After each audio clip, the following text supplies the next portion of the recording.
Bonjour à toutes et à tous. Bienvenue dans notre émission À l'origine. Ce matin, nous avons la chance de rentrer dans un atelier de sculpture. Myriam Sidbon, une sculptrice particulière, singulière, qui travaille à l'amour.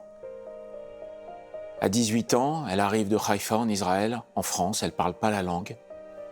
Elle a un passé de sportive, de danseuse, d'artiste. Et elle mélange tout ça.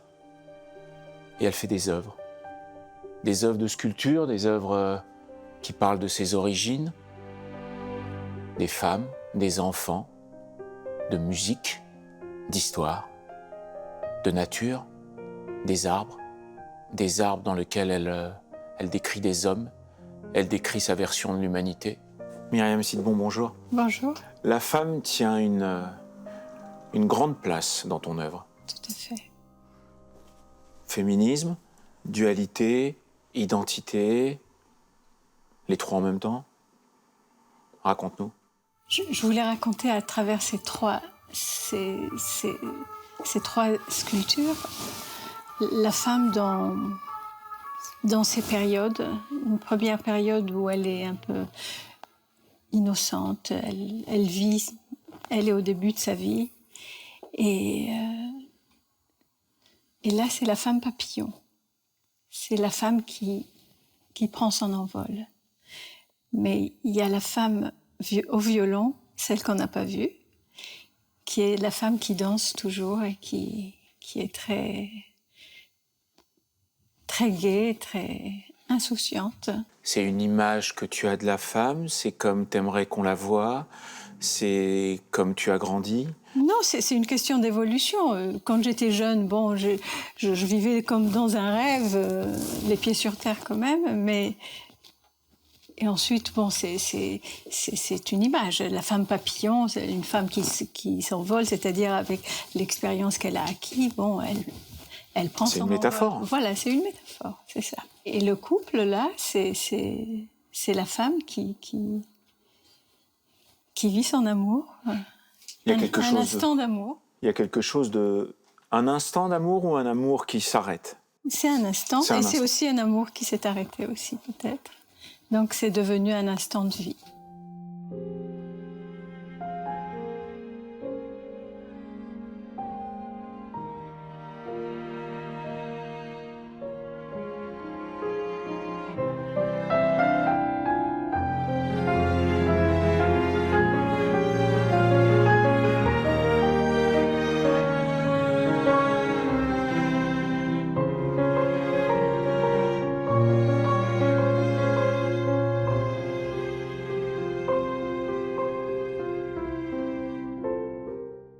Il y a beaucoup d'amour très différents dans tes sculptures. C'est-à-dire qu'il y a un amour maternel, j'y suis, oui. Avec la tendresse, là.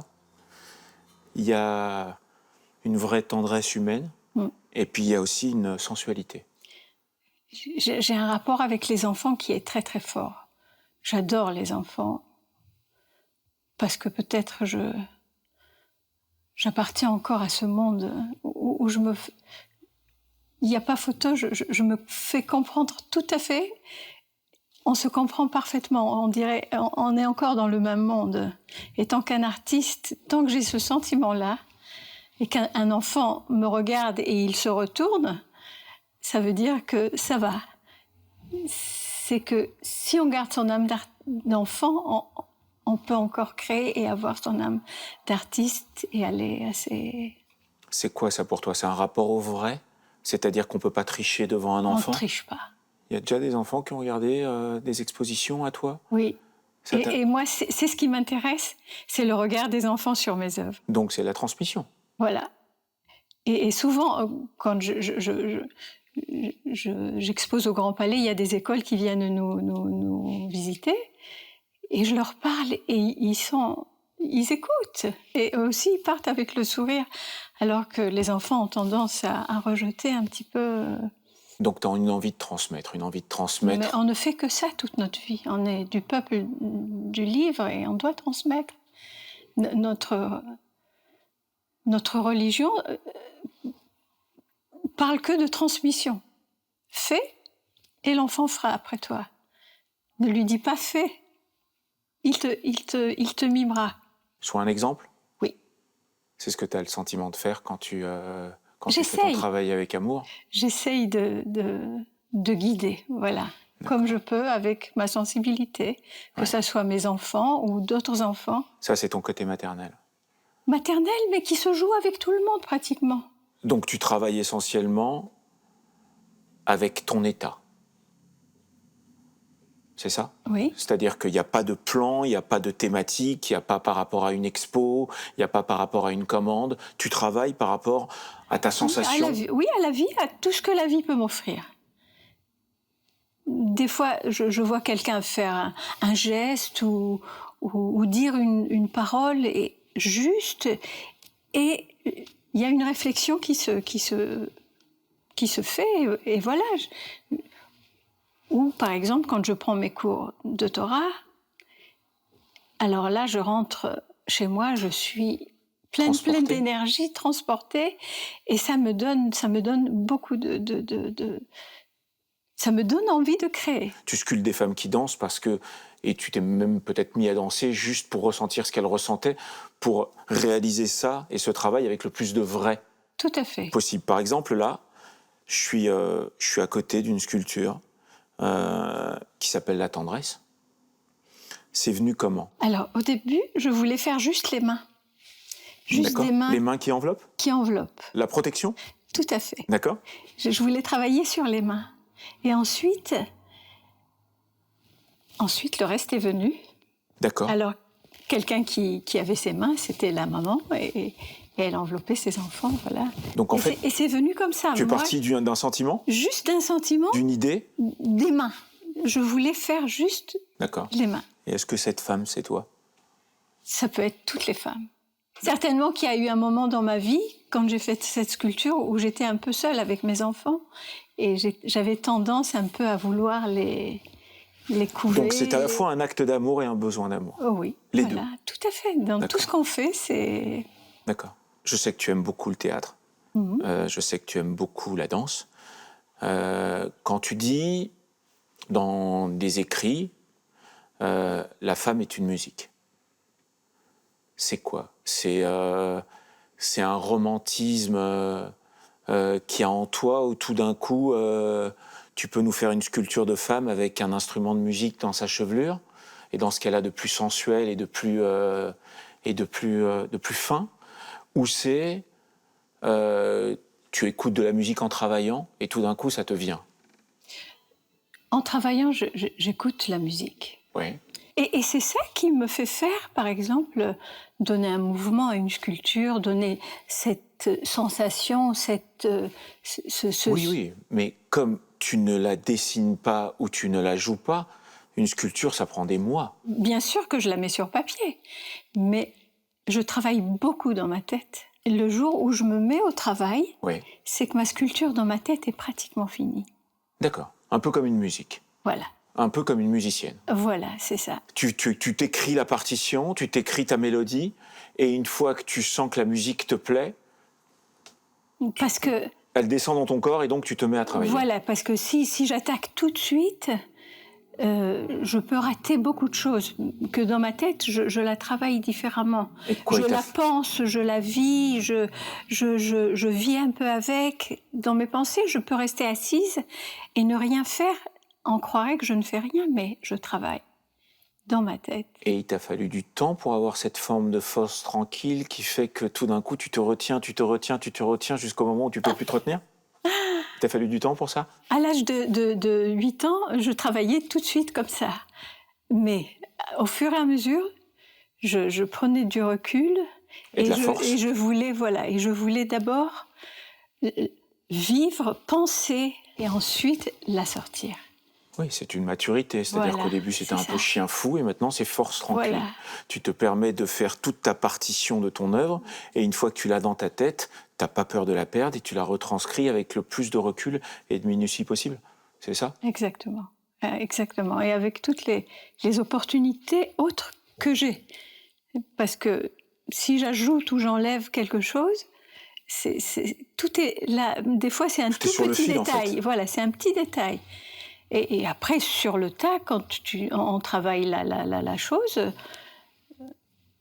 c'est plus concret. Donc on peut vraiment visualiser et avoir l'avis aussi des gens qui t'entourent. Avant que tu arrives, je déambulais entre tes œuvres très différentes et à la fois on sent la même patte et le même univers.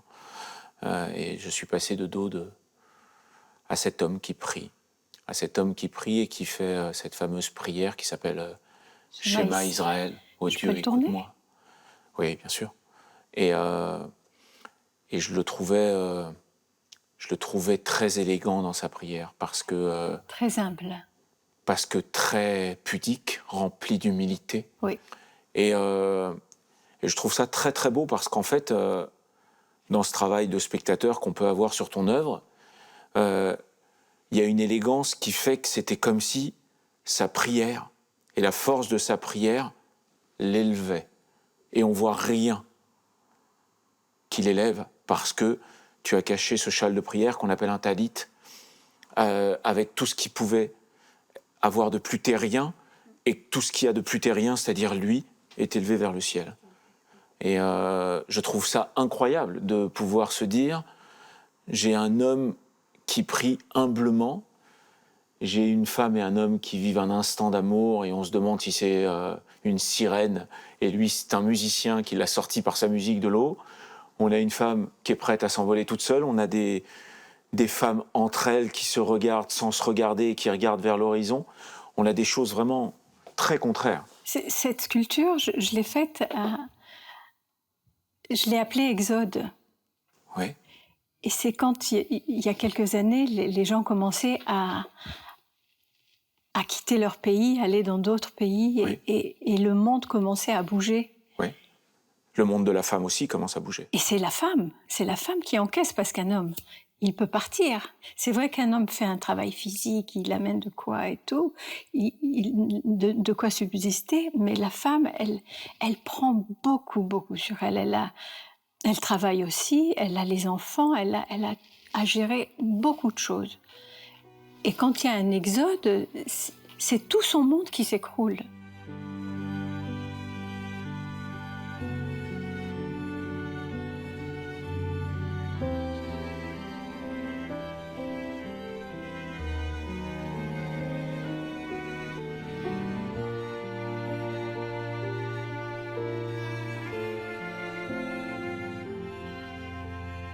En tout cas, merci.